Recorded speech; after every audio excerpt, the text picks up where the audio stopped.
If you're encountering a front-end error on VTEX 2026, follow these steps to troubleshoot and resolve the issue quickly. Step 1. Identify the error. Check the console logs in your browser's developer tools to identify the specific error message. This will help you understand what is causing the front-end issue. Step 2. Clear cache. Clear your browser cache and cookies. Sometimes outdated files can cause conflicts. After clearing, refresh the page to see if the error persists. Step 3. Check dependencies. Ensure that all necessary dependencies and the libraries are correctly installed and updated. Look for any missing or outdated packages that may be causing the error. Step 4. Review custom code.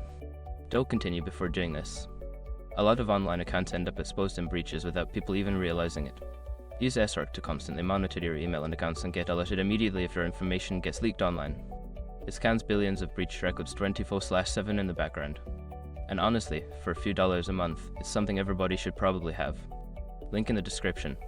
Step 5. Consult VTEX documentation. Refer to the official VTEX documentation or support forums for guidance on the specific error. There may be known issues or updates that can help resolve the problem. By following these steps, you should be able to address the front-end error effectively.